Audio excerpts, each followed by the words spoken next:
Hey guys, welcome back to my channel. My name's Christy if you're new here.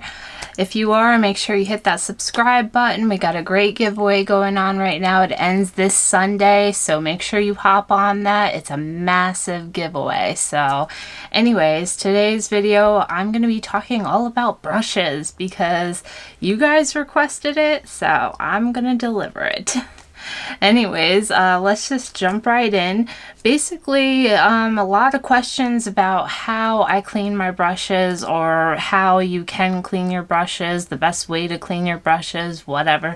So I'm going to kind of touch on a few topics with brushes really quickly. As you see, I have a ridiculous amount of brushes. Nobody in the world needs this many brushes.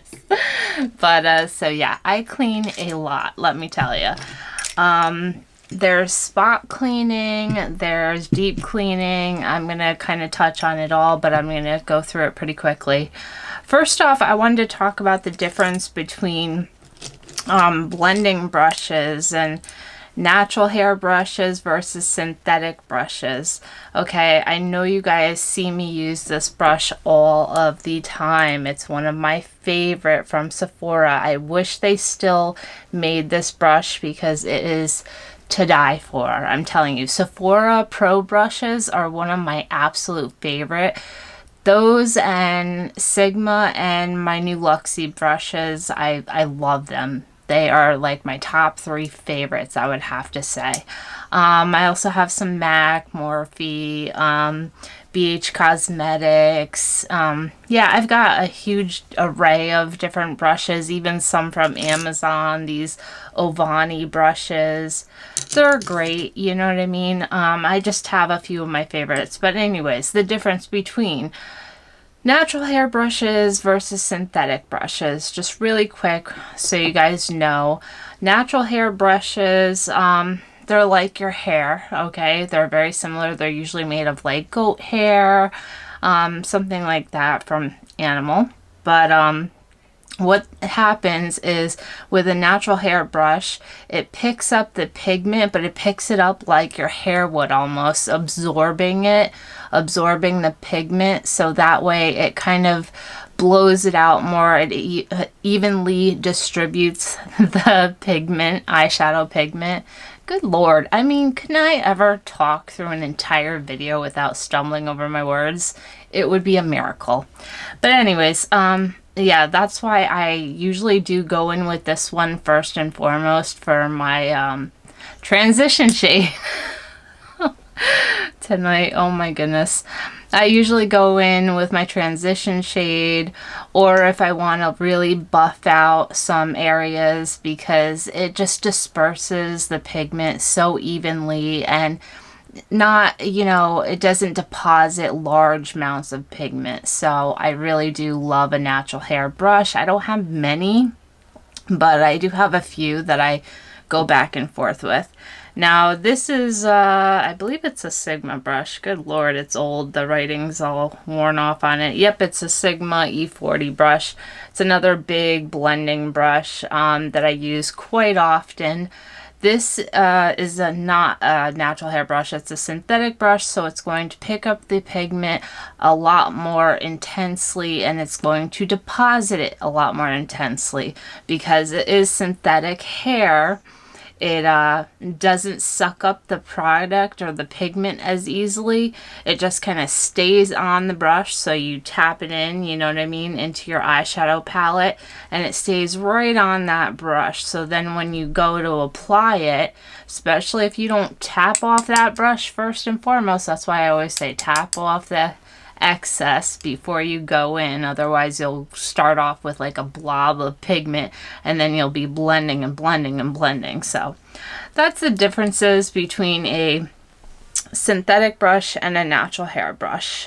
I recommend having both on hand just because sometimes you are going to want to lay down, you know, a lot of pigment, especially on your lid. You're going to want it nice and evenly distributed. You're not going to want that blown out look, obviously. You're going to want nice, you know, pigment.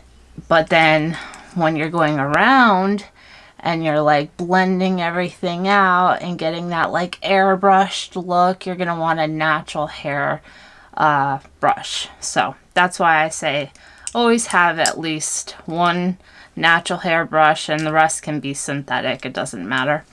But anyhow, okay, let's get into cleaning. Now, I always have my color switch on my vanity or on my filming station, just because this is a quick and easy sponge that, see, it's dirty, I use it all the time. It's a quick and easy way while you're in the middle of actually doing, especially if you don't own 9 million brushes like this, which most people don't, okay? You can just easily switch from color to color using the same brush over and over and over again. You just quickly, you know, swirl it in there and it, you know, cleans it up, so you can just go straight in with your next color and then keep on going. It's nice, quick, and easy. So I do highly recommend the color switch.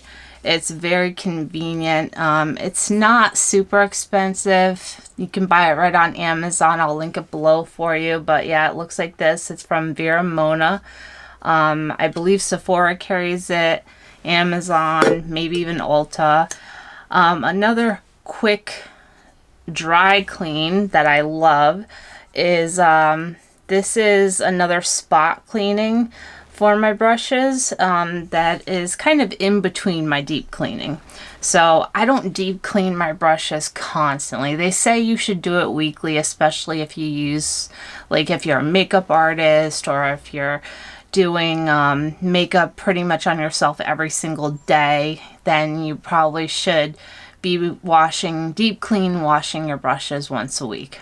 That's what they say you're supposed to, because it does start to carry bacteria, obviously, so make sure you're cleaning your brushes, okay?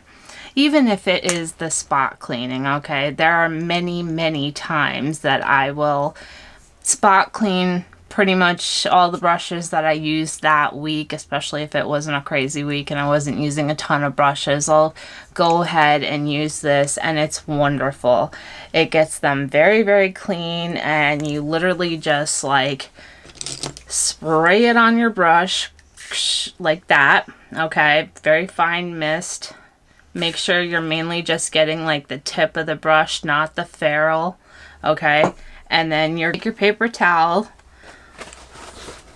and you're going to just really swirl it, clean it up real good, and then so it doesn't lose its shape, I always afterwards, but gently, don't pull on the hairs, okay, because you don't want to accidentally like rip it out of the ferrule. This is the ferrule right here, okay?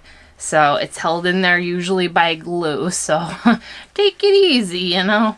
But you want to keep the shape of your brushes, you know, as much as possible. So, you know, just kind of give them a little bit of squeeze and a twirl after you really, you know, rub them down after you clean them.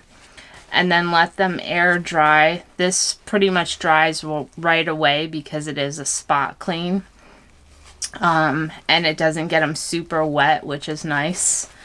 So then afterwards, I just lay them on my paper towel on my vanity, lay them on out, they dry, I put them back in my cup or my, you know, holder or whatnot.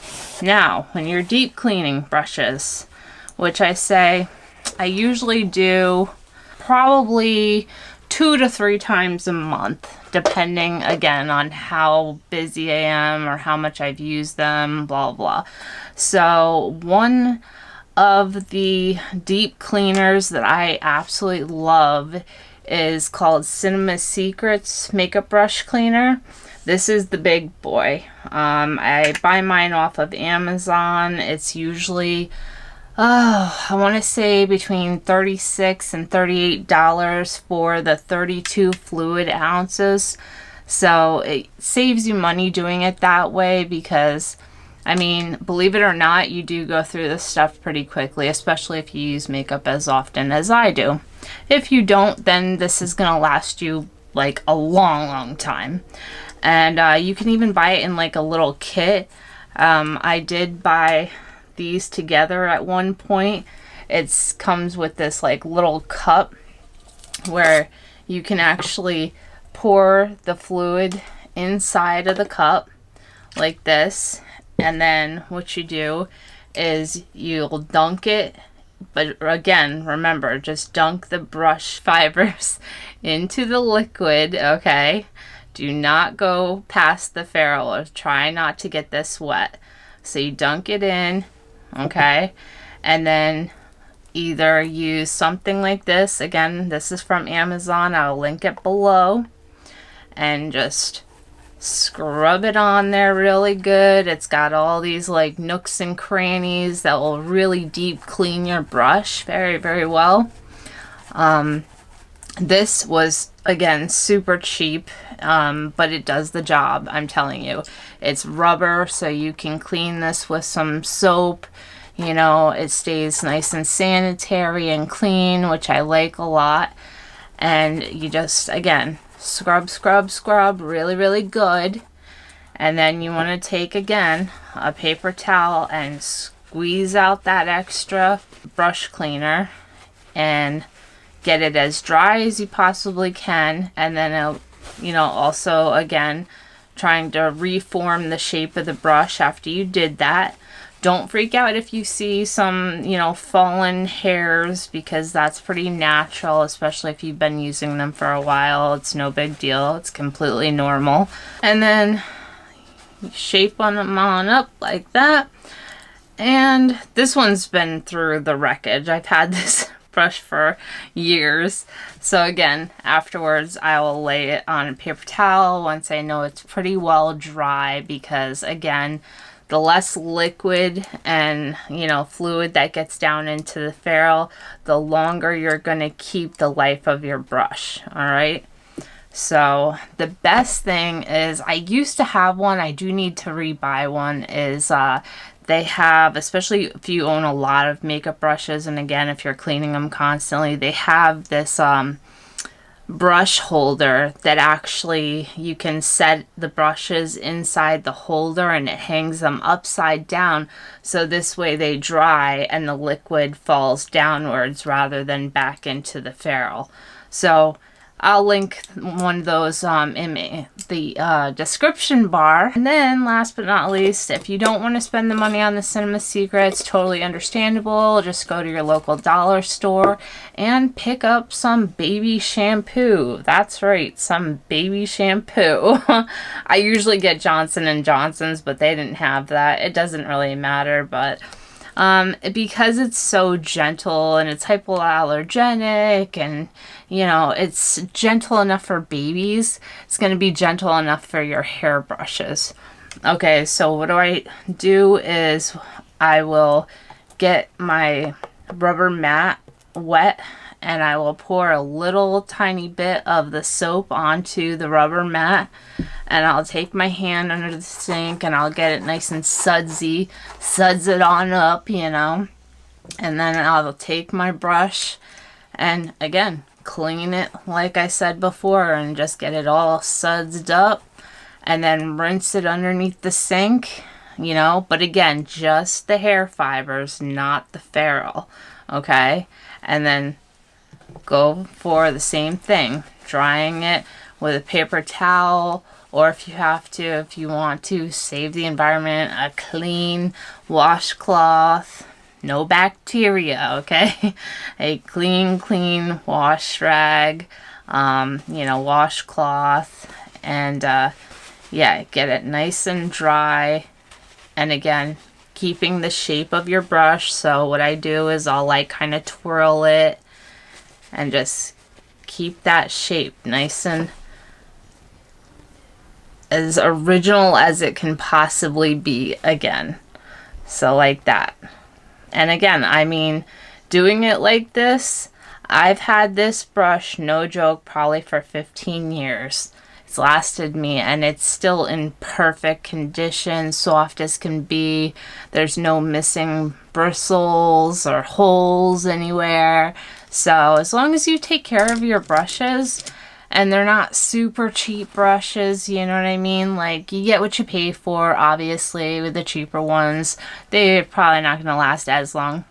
Yes and no. I mean, like, these Ovani brushes that I bought off of, like, eBay or Amazon, I've had these guys for, like, 10 years. And, yeah, they're still going strong. Like, look at that. Very nice brushes. And yeah, I got a whole set of these, entire set, for good grief, probably 20 brushes for like less than $20. So they were cheap brushes, but they're great. I love them.